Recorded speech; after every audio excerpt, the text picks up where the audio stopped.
ఒక్క కథ ఉంటుంది. సత్యనారాయణ స్వామి వారి వ్రతం చేశామనుకోండి 5 కథలు ఉంటాయి. శ్రావణ శుక్రవారం వరలక్ష్మి వ్రతం చేశారనుకోండి చారుమతి కథ అని ఒక కథ ఉంటుంది. శ్రావణ మంగళవారం వ్రతం చేశారనుకోండి మంగళగౌరి కథ అని ఒక కథ ఉంటుంది. అలాగే కాత్యాయని వ్రతం చేశారనుకోండి కాత్యాయని వ్రతంలో కూడా వినవలసినటువంటి కథ ఒకటి ఉంటుంది. ఆ కథలో అసలు ఈ వ్రతం ఎందుకు చెయ్యాలి, ఈ వ్రతం ఎవరు చేశారు, ఎవరు చెయ్యాలి, తప్పకుండా ఈ వ్రతం చేస్తే వచ్చేటటువంటి ఫలితం ఏమిటి, ఈ వ్రతానికి అధిష్టాన దేవత ఎవరు, ఎవరిని ఉద్దేశించి ఈ వ్రతం చెయ్యాలి, ఈ వ్రతం చేసేటప్పుడు పాటించవలసినటువంటి నియమాలు ఏమిటి, ఈ వ్రతం చేసిన వాళ్ళు చెయ్యకూడనటువంటి పనులు ఏమిటి, దీని వలన ఎటువంటి ఫలితములు వస్తాయి, ఈ విషయాలన్నీ కూడా కథాభాగంలో చెప్తారు. కథాభాగాన్ని శక్తి ఉంటే సంస్కృత భాషలో చదువుకుని అర్థం చేసుకుంటారు. ఒకవేళ కథాభాగాన్ని సంస్కృత భాషలో అర్థం చేసుకోలేకపోతే కథని దేశ భాషలో చెప్పవచ్చు. అంటే ఇప్పుడు మనం తెలుగు వాళ్ళం కాబట్టి తెలుగులో కథ చెప్పవచ్చు, దోషమేం రాదు. ఇది ప్రధానంగా కాత్యాయని వ్రతాన్ని ఎవరు చేస్తారు అంటే 3 చేస్తారు. ఒకటి పెళ్లి కానటువంటి ఆడపిల్లలు చేస్తారు, అంటే కన్యకామణులు అంటారు.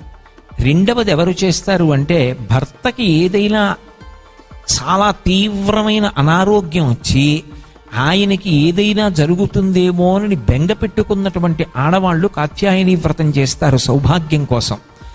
మూడవది పరమేశ్వరుణ్ణి చేరుకోవాలి అని కోరిక ఉన్నటువంటి వాళ్ళు దంపతులుగా కూర్చుని కూడా కాత్యాయని వ్రతాన్ని చేస్తారు. భగవంతుని యందు భక్తి కలగాలి, జ్ఞానవైరాగ్యములు కావాలనుకున్న వాళ్ళు కూడా కాత్యాయని వ్రతాన్ని చేస్తారు. ఈ వ్రతానికి అధిష్టాన దేవత కాత్యాయని. మీరు గతంలో నేను చెప్తున్న ఉపన్యాసాలు కొంతమంది వింటున్నారు. కాత్యాయని అన్న మాటకు అర్థం వేదముల చేత ప్రతిపాదింపబడినటువంటి స్త్రీ స్వరూపమైన పరబ్రహ్మస్వరూపిణి. ఆమెయే సృష్టి చేసేటప్పుడు సృష్టికర్త్రి, బ్రహ్మగారి యొక్క రూపంలో ఉండి సృష్టి చేస్తుంది. ఆమెయే ఏదైనా ఆపద వచ్చినప్పుడు కాపాడి సృష్టికర్త్రి, బ్రహ్మరూప, గోప్త్రి, గోవిందరూపిణి, లోకాల్ని విష్ణుస్వరూపంగా కాపాడుతుంది. సంహారిణి, రుద్రరూప, మహాప్రళయంలో అన్నిటినీ తనలోకి తీసేసుకున్నప్పుడు ఆమె పరమశివుని యొక్క రూపాన్ని పొందుతుంది. కాబట్టి సంహారిణి, రుద్రరూప, తిరోధానకరీశ్వరి, మాయలో తిప్పుతూ జ్ఞానం కలగకుండా చెయ్యాలి, మోక్షం వైపుకు వెళ్లకుండా చెయ్యాలి, వీడికి భక్తి లేదు అనుకుంటే పరబ్రహ్మము సత్యము తెలియకుండా చేసేస్తోంది. అప్పుడు తిరోధానం చేస్తుంది. కాబట్టి ఈశ్వరి అని పేరు ఆవిడికి. తిరోధానకరీశ్వరి, సదాశివానుగ్రహత. ఆమె అనుగ్రహించి మాయ తీసేసి జ్ఞానమిచ్చి పరమేశ్వరుడిలో కలపాలి అనుకుంటే ఆమె సదాశివ స్వరూపాన్ని పొందుతుంది. ఈ 5గురిని పంచబ్రహ్మలు అంటారు. వీళ్ళ ద్వారా వీళ్ళ రూపాలలో వీళ్ళకి శక్తినిచ్చి లోకాలని సృష్టిస్తుంది, నిలబెడుతుంది, లయం చేస్తుంది, తిరోధానం చేస్తుంది, అనుగ్రహం చేస్తుంది. అందుకని పంచకృత్య పరాయణ. ఆమె 5 పనులు చేస్తూ ఉంటుంది. ఆమె పరబ్రహ్మస్వరూపిణి. పరబ్రహ్మస్వరూపిణి అయినటువంటి కాత్యాయని మాతని ఉద్దేశించి పెళ్లి చేసుకోకుండా ఇంకా పెళ్లి ప్రయత్నం మొదలు పెట్టబడినటువంటి కన్యకామణి ఎవరుంటుందో ఆమె ఈ వ్రతం చేసిన తరువాత పెళ్లి ప్రయత్నం మొదలు పెడతారు. ఎందుకని అంటే మీరు చాలా జాగ్రత్తగా గమనించవలసిన విషయం ఒకటి ఉంటుంది. ఇప్పుడు దేనికైనా కూడా పక్వము అని ఒక మాట ఉంటుంది. పాలకోవా చేస్తున్నారనుకోండి, పాలకోవా చేసేటప్పుడు పొయ్యి మించి ఎప్పుడు దింపేయాలి పదార్థాన్ని, ఇక వేడి అక్కర్లేదు అంటే పక్వానికి వచ్చింది అంటే. ఒక కూర ఉడికింది కిందకి దింపేయచ్చు అంటే పక్వమైంది అంటే. అన్నం దింపేయచ్చు పొయ్యి మించి ఎప్పుడు పక్వానికి వచ్చింది అంటే. పాలు పొయ్యి మించి దింపేయచ్చు ఎప్పుడు పొంగుకొస్తున్నాయి పక్వానికి వచ్చాయి అంటే. అలాగే ఒక పిల్ల పెళ్లి చేసేటప్పుడు ఆమె జీవితంలో సుఖశాంతులతో ఉండాలి అంటే అది పెళ్లి కొడుకు అవనివ్వండి, పెళ్లి కూతురు అవనివ్వండి, 5 లక్షణములు చూడాలి. ఈ 5 చూడకుండా పెళ్లి చేయకూడదు.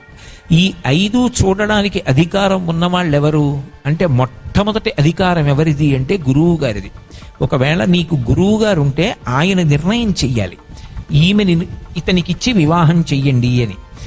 గురువుగారు లేకపోతే తల్లిదండ్రులది అధికారం.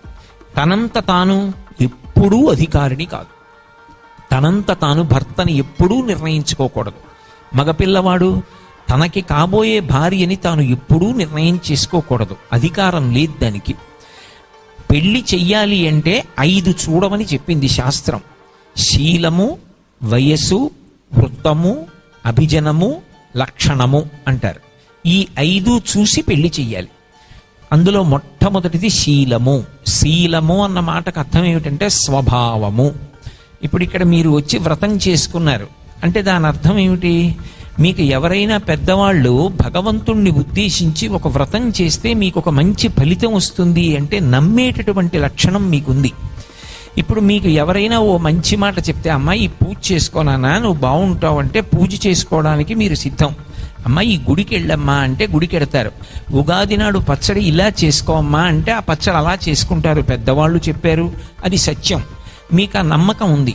ఇప్పుడు నేను మీకు తీసుకొచ్చి అసలు భగవంతుడన్నా శాస్త్రం అన్నా గురువన్నా విశ్వాసం లేనివాణ్ణి, గుడి అంటే యావగించుకునేవాణ్ణి, భగవంతుడంటే అసహ్యించుకునేవాణ్ణి, నెలకి 2 లక్షల రూపాయల జీతం వస్తోందని పెళ్లి చేశాను అనుకోండి, మీరు జీవితంలో ఏదో కోల్పోయినట్టుగా ఎంత బాధపడతారు.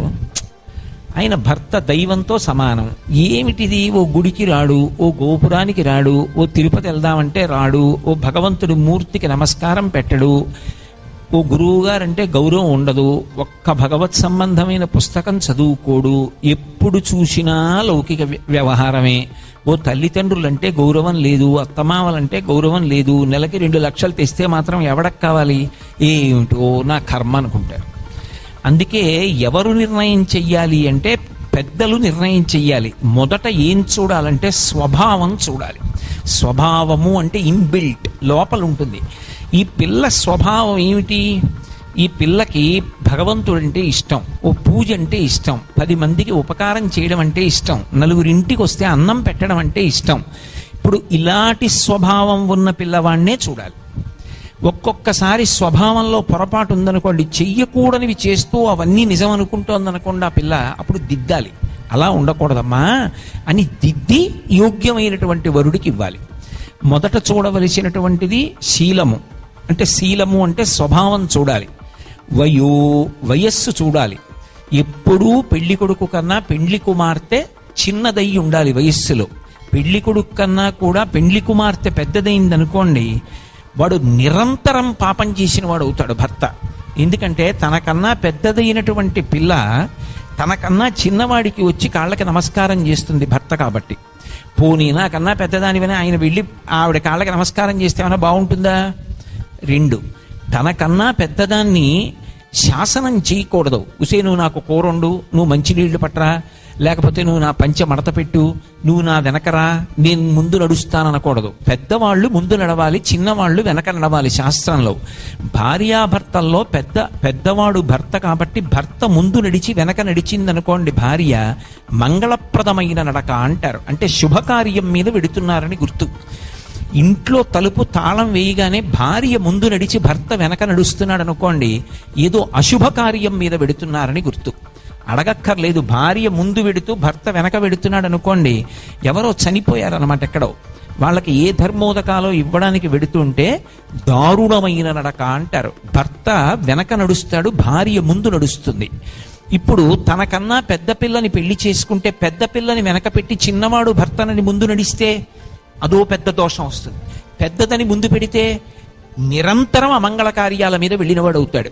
తనకన్నా పెద్దదానితో కలిసి భోగం అనుభవించకూడదు. భార్య పెద్దదైతే దంపతులుగా ఇద్దరు ఎలా జీవిస్తారు? అందుకే వేదం అంగీకరించలేదు. తనకన్నా చిన్నదానిని వివాహం చేసుకోమని చెప్పింది. వయో, ఆ పిల్ల కన్నా వరుడు పెద్దవాడై ఉండాలి, వరుడి కన్నా వధువు చిన్నదై ఉండాలి. వయో వృత్తాం, వృత్తాం అంటే నడవడి, ప్రవర్తన. లోకంలో అందరికీ అన్నీ తెలిసి ఉండవు. ఎలా ఉంటాయి? ఇప్పుడు మీ అందరూ చిన్నపిల్లలు, మీ అందరికీ అన్నీ ఎలా తెలుస్తాయి? మీకు తెలియదు. అందుకే కదా ప్రతి అంగం దగ్గర ఆప్ చేసి వివరించి చెప్పాను తప్ప మీ మీద కోప్పడకూడదు. ఎందుకు కోప్పడకూడదు అంటే మీరు ముక్కుపచ్చలారని పిల్లలు గట్టిగా ఒక్కొక్కళ్ళకి ఓ 18 ఏళ్ళో 19 ఏళ్ళో 20 ఏళ్ళో ఉన్నాయి. మీరు ఇంకా 5 ఏళ్ళు వస్తే తప్ప అమ్మా నాన్న పెదనాన్న పినతండ్రి వీళ్ళు తెలియరు. మీకు వయసు వచ్చి మీరు తెలుసుకున్నది ఏ పాటి? అన్నీ ఎందుకు తెలుస్తాయి? తెలియవు. తెలియకపోవడం ఎప్పుడూ తప్పు కాదు. కానీ పెద్దలు చెప్పినప్పుడు వాళ్ళు చెప్పారు మనం వినాలి అని పెద్దలు చెప్పిన మాట పాటించి ప్రవర్తించేటటువంటి లక్షణం ఉంటే దాన్ని నడవడి అంటారు, వృత్తమున్నవాడు అంటారు. ఈయన మంచి ప్రవర్తన ఉంది అంటే తెలిసున్నదాన్ని మంచిని అనుష్ఠిస్తాడు. ఇది వద్దు అని పెద్దలు చెప్తే మాట వింటాడు. తనకి తెలియకపోవడం తప్పు కాదు, తెలిసున్న వాళ్ళు చెప్పినప్పుడు వినకపోవడం తప్పు. ఇందులో ఒకళ్ళు చెప్తే వింటారు, చెబితే వినేటటువంటి వాడికి చెబితే వినని పిల్లనిచ్చి పెళ్లి చేశారనుకోండి, ఎలా పొసగుతుంది వాళ్ళిద్దరి మధ్య దాంపత్యం? అస్తమానం కీచులాడుకుంటారు, ప్రశాంతంగా ఉండరు ఇద్దరును. అందుకే వృత్తము చూడాలి, నడవడి చూడాలి, ఇద్దరిది ప్రవర్తన ఎలా ఉంటుంది అన్నది తెలిసి ఉండాలి. శీలము, వయస్సు, వృత్తము, అభిజనము. అభిజనము అంటే వంశాలు. పెళ్లి కొడుకు వైపు ఉన్నటువంటి వాళ్ళు ఎటువంటి వాళ్ళు, పెండ్లి కుమార్తె వైపు ఉన్న వాళ్ళు ఎటువంటి వాళ్ళు. పెండ్లి కొడుకు వైపు ఉన్నటువంటి వాళ్ళందరూ కూడా భగవంతుడి భక్తులు. దేశం అంటే భక్తి ఉంది, మంచి పనులు చేయాలనే తాపత్రయం ఉన్నవాళ్ళు, తాము తిని 10 మందికి పెట్టేటటువంటి వాళ్ళు. అటువంటి కుటుంబానికి, అటువంటి పెద్దవాళ్లే ఉన్న కుటుంబానికి ఇచ్చి పెళ్లి చేయాలి. లేకపోతే ఏమవుతుంది? మా నాన్నగారు ఎంత మంచివారోనండి, మా నాన్నగారు పాపం తన జీతంలో ప్రతి నెల ఓ 2,000 రూపాయలు దాచి ఆయన ఉద్యోగంలో జాయిన్ అయినప్పటి నుంచి ఇప్పటి వరకు ఏడాది అయ్యేటప్పటికి 24,000 ఎవరైనా పేద పిల్లాడికి ఖర్చు పెట్టి చదివిస్తారండి, మా నాన్నగారు ఎంత మంచివారో అందనుకోండి ఆడపిల్ల. వెంటనే పెళ్లి కొడుకు వైపు వాళ్ళు, ఏ మామగారు మీ నాన్నకి బుద్ధి లేదమ్మా, ఏడాదికి 24,000 తగలెట్టాడు ఇలా ఎవరికో ఫీజులు కట్టి, ఆ డబ్బు దాచుంటే ఇప్పటికి 33 ఏళ్ల సర్వీసులో 33 × 24,000 4 బిల్డింగ్స్లో 3 స్థలాల్లో కొనేవాడు. అందుకే మీకేమీ లేకుండా పోయింది. మీ నాన్నకి ఇదెక్కడ పిచ్చి బుద్ధి, ఎందుకు వచ్చింది ఇవన్నీ మీ నాన్నకి అన్నాడు అనుకోండి, ఆ పిల్ల మనసు ఎంత గతుక్కుమంటుంది. వీళ్ళిద్దరికీ సరిపోతే సరిపోదు, వెనక పెద్దవాళ్ళు కూడా సరిపోవాలి. అందుకే అభిజనాన్ని చూస్తారు. వాళ్ళ వైపు వాళ్ళు ఎటువంటి వాళ్ళు, వీళ్ళ వైపు వాళ్ళు ఎటువంటి వాళ్ళు చూడాలి. లక్షణము అని ఒకటి ఉంటుంది. లక్షణము అంటే బాహ్యంలో అందచందాలు. అందుకే ఈమెకి అతను తగినవాడేనా? వాళ్ళిద్దరూ కలిసి కూర్చున్నా, వాళ్ళిద్దరూ కలిసి నించున్నా, వాళ్ళిద్దరూ కలిసి వెడుతున్నా లోకం వాళ్ళని పూజించాలి. వాళ్ళిద్దరినీ చూడగానే అబ్బా సీతారాముల్లా ఉన్నారండి అనాలి, పార్వతీ పరమేశ్వరుల్లా ఉన్నారండి అనాలి. వాళ్ళని చూసేటప్పటికీ అబ్బా ఇవాళ అదృష్టం ఆ దంపతుల్ని చూసాం అంతే చాలనిపించుకోవాలి. అలా బ్రతకడానికి ఇద్దరికీ సానుకూల్యత, ఒకరికి తగినట్టుగా ఒకరు ఉంటారా? ఇది చూస్తే లక్షణాన్ని చూశారు అంటారు. మీకు ఇంకొంచెం బాగా అర్థం అవ్వాలంటే ఆమె అందానికి తగినటువంటి అందం ఉన్నవాడేనా, మరీ కాకి ముక్కుకి తొండపండులా ఉంటాడా అన్నది చూస్తారు. ఈ 5 చూసి వివాహం చేస్తారు. ఈ 5 చూసి వివాహం చేసినా ఒక పెద్ద ప్రమాదం ఒకటి ఉంటుంది. గ్రహముల యొక్క పరిస్థితి చేత ఏమవుతుందంటే, జాతకంలో గ్రహాలు ఉగ్ర రూపంలో ఫలితాలను ఇచ్చినప్పుడు పెండ్లి కొడుక్కి లేదా పెండ్లి కూతురికి, పెండ్లి కూతురు జోలికి వెళ్ళకూడదు, పెండ్లి కొడుకు వైపు నుంచే మాట్లాడాలి. అతను అకస్మాత్తుగా ఏవో దురభ్యాసాలకి అలవాటు పడ్డాడనుకోండి, చెడు స్నేహాలకి అలవాటు పడ్డాడనుకోండి, అంతకుముందు మంచివాడే కానీ పెళ్ళైన ఓ 10 ఏళ్లకి మనిషి మారిపోయాడు. మారిపోయి దారుణమైనటువంటి ప్రవర్తనకి అలవాటైపోయాడు. ఇప్పుడు నేను అంటున్న మాట బాగా జ్ఞాపకం పెట్టుకోండి. ఎన్ని ఉండనివ్వండి, భర్త సరి అయిన వాడు కాకపోతే సుఖశాంతులుండవు. ఎన్ని లేకపోనివ్వండి, భర్త పరమ ప్రేమతో చూసేవాడైతే ఆ ఆడది పొందేటటువంటి ఆనందానికి హద్దుండదు. అందుకే గత జన్మలలో చేసినటువంటి పాపాన్ని దృష్టిలో పెట్టుకొని భర్త ఎటువంటి వాడొస్తాడు, ఎంత సుఖ పెడతాడు అన్నది ఇక్కడ రాస్తాడు బ్రహ్మగారు. హరిణాపి హరేణాపి బ్రహ్మణాపి సురైరపి లలాటలిఖితా రేఖాం పరిమాస్ట్రుం నశక్యతే. ఒకసారి కానీ లలాటము మీద ఆయన వ్రాశాడా, దాన్ని మార్చగలిగిన వాళ్ళు ఉండరు. గతంలో చేసిన పాపాలకి ఫలితంగా వీడు ఇంతకాలం తర్వాత ఇలా అయిపోవాలనో, లేకపోతే ఏ ప్రమాదమో సంభవించాలనో, లేకపోతే అతను అర్ధంతరంగా శరీరం విడిచిపెట్టాలనో భగవంతుడు వ్రాసాడనుకోండి, ఆ పిల్ల జీవితం ఏమైపోతుంది? అందుకే ఆ నొసట గతంలో చేసిన పాపాల ఫలితంగా దుర్మార్గుడైన వాడు, అల్పాయుర్దాయం ఉన్నవాడు, దీర్ఘరోగానికి గురైపోయేవాడు, మధ్యపతనాన్ని పొందేవాడు భర్తగా రావాలి అని ఒకవేళ లలాటమునందు వ్రాసి ఉంటే దాన్ని మళ్ళీ మార్చగలిగిన శక్తి ఎవరికి ఉన్నది అంటే ఒక్క కాత్యాయని పరదేవతకే ఉన్నది. అందుకే ఆవిడిని ఆర్యామహాదేవి అని పిలుస్తారు. మీరు ఇప్పుడు సుబ్రహ్మణ్య శర్మ గారు మీకు పూజ చేయిస్తున్నప్పుడు ఆ నామం చెప్పారు, ఆర్యాయై నమః అని. ఆర్యా అన్న మాటకు అర్థం ఏమిటంటే ఎంత పెద్దవాళ్ళు ఉన్నారనుకుంటున్నారో అంతకన్నా పెద్దవాళ్ళు. సుప్రీంకోర్టు ఈయనకి ఉరిశిక్ష వేసేయండి అంది, చంపేసేయండి అంది. భారత రాష్ట్రపతి ఈయనకి నేను క్షమాభిక్ష పెడుతున్నానన్నాడు. విడిచిపెట్టేస్తారా? విడిచిపెట్టేరా? ఇక భారత రాష్ట్రపతి కన్నా అధికారం ఉన్నవాడు ఉండడు. అలా కాత్యాయని పరదేవత విశేషమైనటువంటి అనుగ్రహ శక్తి కలిగినది. చాలా తొందరగా ప్రసన్నురాలవుతుంది. పెళ్లి కాకముందు ఆడపిల్లతో కాత్యాయని వ్రతం చేయిస్తే ఆ వ్రతం చేసి పిల్ల అక్షతలు తీసుకుని తల మీద వేసుకుని ఆ ప్రసాదాన్ని తింటే ఒకవేళ ఏ కారణం చేతనైనా గత జన్మలలో చేసుకున్నటువంటి పాప ఫలితంగా అర్ధాయుష్మంతుడు లేదా ప్రమాదమునకు గురి కావలసిన వాడు, మధ్యపతనము పొందవలసిన వాడు, దురభ్యాసములకు అలవాటు పడేటటువంటి వాడు అయినటువంటి భర్త రావాలి అని చెప్పి లలాటమునందు వ్రాసి ఉన్నప్పటికీ కూడా ఆ వ్రాత చెరిపి యోగ్యుడైనటువంటి భర్తని ఇవ్వగలిగినటువంటి శక్తి కలిగిన ఏకైక తల్లి కాత్యాయని పరదేవత. అందుకే రుక్మిణీదేవి కూడా శిశుపాలుడితో సంబంధం తప్పిపోయి కృష్ణ భగవానుడు భర్తగా కావాలి అంటే నమ్మితి నామనంబున సనాతనులైన ఉమామహేషులన్ మిమ్ము పురాణ దంపతుల మీలు భజింతు కదమ్మ మీటి పెద్దమ్మ దయాంబురాశివి కదమ్మ హరిన్ పతిచేయుమమ్మ నిన్ను నమ్మిన వారికెన్నటికి నాశము లేదు కదమ్మ ఈశ్వరి అంటుంది. ఆ తల్లి మంచి భర్తనిస్తుంది. చక్కగా జేబులో పెట్టుకుని తిప్పుకునేటటువంటి భర్త, పరమ ప్రేమతో చూసేటటువంటి భర్త లభిస్తాడు. 10 మంది చేత గుణవంతుడు అని కీర్తింపబడేటటువంటి భర్త లభిస్తాడు. అంతేకాదు భర్త దీర్ఘాయుష్మంతుడవుతాడు. ఇప్పుడు మీరు నామాలు విన్నారు పూజ చేస్తున్నప్పుడు.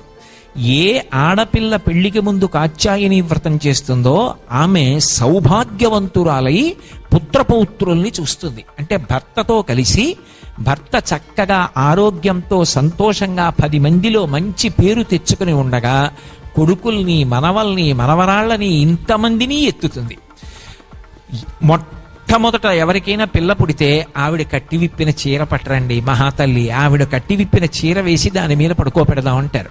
ఆమె భర్తని ఆయన కట్టి విప్పిన పంచె పట్టుకురండి చాలు, ఒక్కసారి ఆ పంచె మీద పిల్లాన్ని పడుకోబెడతా ఉంటారు. వాళ్ళిద్దరూ కలిసి అలా వెళ్ళిపోతున్నారనుకోండి, ఎంతమందో కాళ్ళకు అడ్డం పడి అబ్బాయి అన్నాళ్ళకి దొరికారా ఇద్దరూ కలిసి అని కాళ్ళ మీద పడి నమస్కారాలు చేస్తారు. ఎక్కడి నుంచి వచ్చింది ఆ పూజనీయత? అమ్మవారి యొక్క అనుగ్రహం చేత వస్తుంది.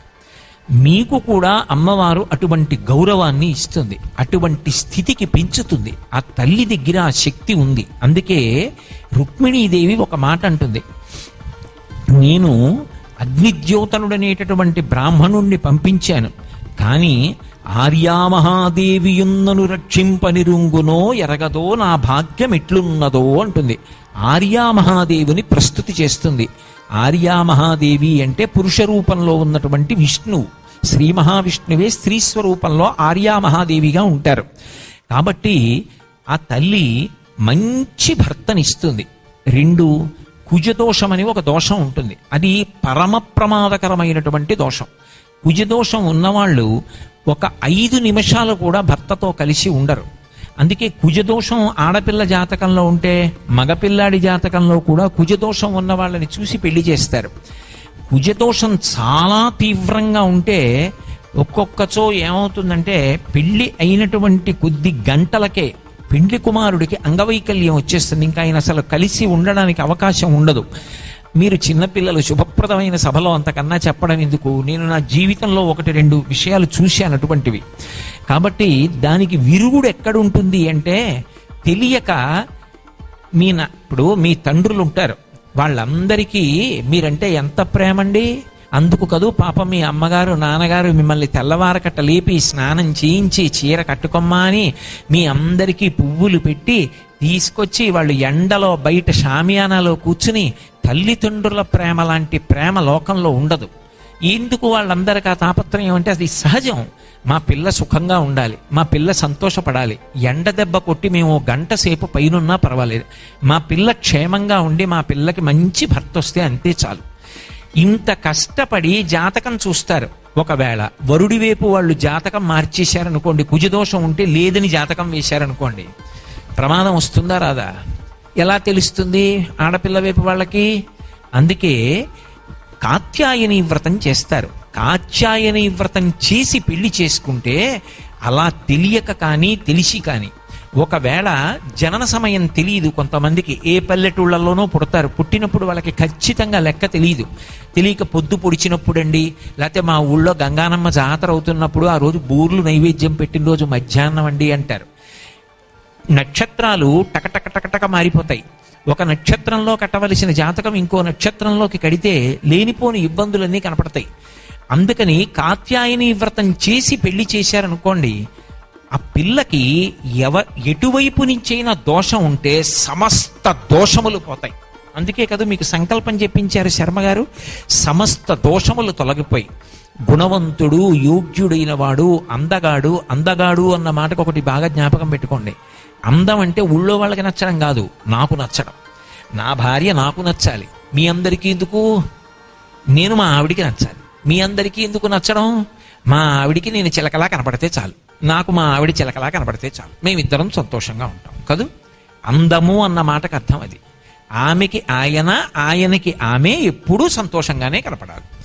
అలా ఉండేటట్టుగా చెయ్యగలిగిన తల్లి ఎవరు అంటే ఆ కాత్యాయని పరదేవత.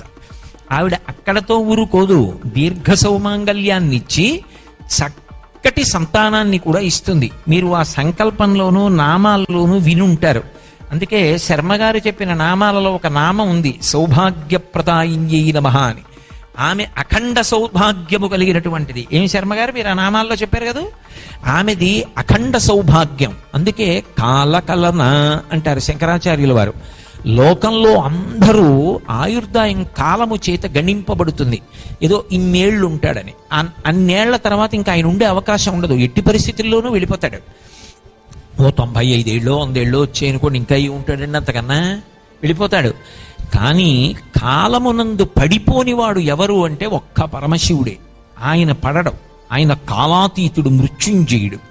అందుకే అమ్మవారి మెడలో ఉండేటటువంటి మంగళసూత్రం అంత శక్తివంతం.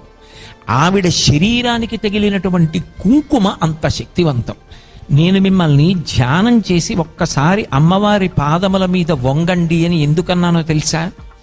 మీరు అలా మానసికంగా ఓసారి అమ్మవారి పాదాల మీద వంగితే ఈ బొట్టు పెట్టుకున్న చోట ఒక్కటే కాదు, మీరు పూజ చేసిన కుంకం అమ్మవారి పాదాల మీద ఉన్నది మీ ముఖమంతా అంటుకుంటుంది.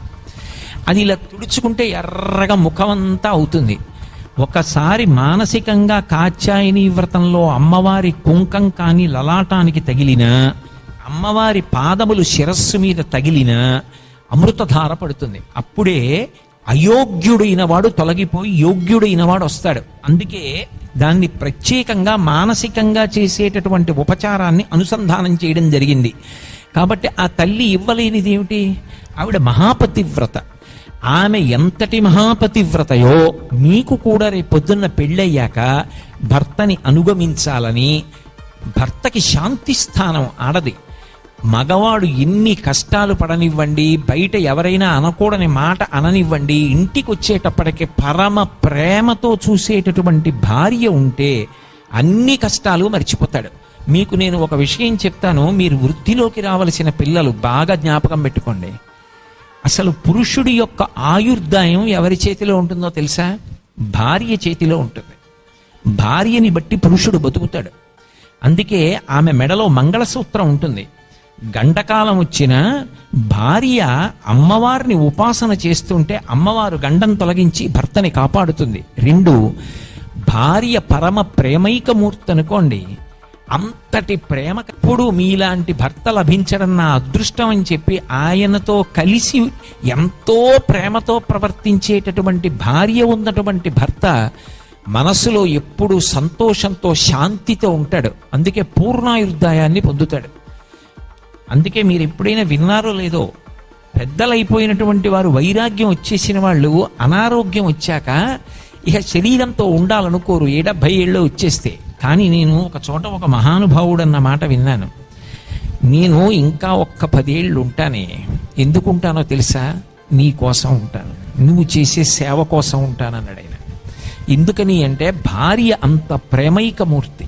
ఆమెని విడిచిపెట్టి వెళ్ళిపోలేక ఆమె కొరకు ఆయన శరీరంలో ఉండడానికి భగవంతుణ్ణి ప్రార్థించి ఉన్నాడు. అంటే భార్య భర్త యొక్క ఆయుర్దాయాన్ని పెంచగలదు. భర్తకి శాంతినివ్వగలిగినటువంటిది లోకంలో భార్య ఒక్కతే. ఎంతమంది ఎన్ని అననివ్వండి, మీరు నమ్ముకున్న ధర్మం మిమ్మల్ని రక్షిస్తుంది, బెంగపెట్టుకోకండి అని భార్య అంటే భర్త ప్రశాంతంగా ఉంటాడు. అదే భర్త ఎంత మంచి పని చేసి ఇంటికి రానివ్వండి, మీ చేతకానితనం కాదు ఇలా చేస్తోంది, ప్రతి విషయంలోనూ అంతే, ఏమన్నా అంటే మంచి మంచి మంచి అంటారు. ఇలా అయిపోయిందంటే మీ వల్లే అని ఊరికే చిట్టా ఏదో చెప్పింది అనుకోండి, పరమ ప్రశాంతంగా ఉన్నవాడు ఉగ్రుడైపోతాడు. అయిపోయి ఏ ప్రమాదం చేస్తాడో తెలియదు. అందుకే నిజానికి పురుషుణ్ణి కాపాడగలిగినది, శాంతి స్థానము కాగలిగినది ఆడపిల్ల మాత్రమే. అంత మంచి భార్య అయి పిల్లలు అమ్మని చూసుకుని పొంగిపోతారు. అత్తమామలు మాకిలాంటి కోడలు ఇంకింతకన్నా ఏం కావాలి, నాకు ఈశ్వరుడు గొప్ప అనుగ్రహం ఇచ్చాడండి, మంచి కోడల్ని ఇచ్చాడు అంటాడు. నేను ఏ ఊరు వెళ్ళినా గర్వంగా చెప్పుకుంటాను, నేను భగవంతుడి పాదాలు పట్టుకున్నందుకు నాకు ఈశ్వరుడిచ్చిన గొప్ప వరం నా కోడలు, అంత మంచి కోడల్ని నాకు ఇచ్చాడని చెప్పుకుంటూ ఉంటాను. మంచి కోడలు అని అత్తమామలు సంతోషిస్తారు. అంత మంచి కూతురు, తల్లిదండ్రులు పొంగిపోతారు, మా వదిన అంత మంచిది, మరుదులు సంతోషపడిపోతారు. ఆ ఇంటికి వెళ్ళి పట్టాడు అన్నం తింటే కడుపు నిండి జీర్ణం అవుతుందయ్యా అని నలుగురు ఆ ఇంటికి వస్తారు. మహాతల్లి అన్నపూర్ణయ్య, ఎంతమంది వచ్చినా అన్నం పెడుతుందయ్యా అని అందరూ ఇంటికి ఎడతారు. పురుషుడేం చేయగలడండి? ఓ రూపాయి ఇవ్వగలడంతే. ఇంటి ఖ్యాతిని నిలబెట్టగలిగినది ఆడది. అంత మంచి పేరు ప్రఖ్యాతులు మీకు వచ్చేటట్టు చేస్తుంది. ఆమె మహాపతివ్రత. అందుకే దాక్షాయిణిగా భర్తృనింద వింటే శరీరం వదిలిపెట్టింది. మళ్ళీ హైమవతిగా పుడితే పెళ్లి చేసుకునే ముందు తన తండ్రిని అడిగి కన్యాదానం పుచ్చుకోమని పరమశివుణ్ణి చెప్పింది. వాళ్ళిద్దరూ ఆది దంపతులు. అందుకే భార్య ఎడమవైపు కూర్చుంటుంది, భార్య ఎడమ తొడ మీద కూర్చోవాలి. కూతుళ్ళు కానీ కోడళ్ళు కానీ కుడి తొడ మీద కూర్చోవాలి, ఎడమ తొడ మీద కూర్చోకూడదు. పురుషుడికి ఎంత వయసు రానివ్వండి, పురుషుడి యొక్క ఎడమ తొడ మీద కూర్చునేటటువంటి అధికారం ఎవరికి ఉంటుంది అంటే భార్యకొక్కదానికే ఉంటుంది. భార్య అంటే శక్తి. అటువంటి శక్తి స్వరూపిణి అయిన అమ్మవారు మీ ఎదురుగుండా ఉన్న పరమశివుడి యొక్క వామాంకం మీద ఎడమ తొడ మీద కూర్చుంది. ఆయనని అనుగమించి ఆయన శరీరంలో అర్ధభాగాన్ని పొందింది. అంటే అంత ప్రేమతో ఉంటారు ఆది దంపతులు. ఎవరు కాత్యాయని వ్రతం చేస్తారో అటువంటి పిల్లలకి కూడా అంత మంచి భర్తనిచ్చి మీరు కూడా ఆది దంపతుల్లాగే మంచి పేరు తెచ్చుకునేటట్టుగా చక్కగా సంతోషంగా మీ జీవితాలు ఉండేటట్టుగా పరదేవత అనుగ్రహిస్తుంది.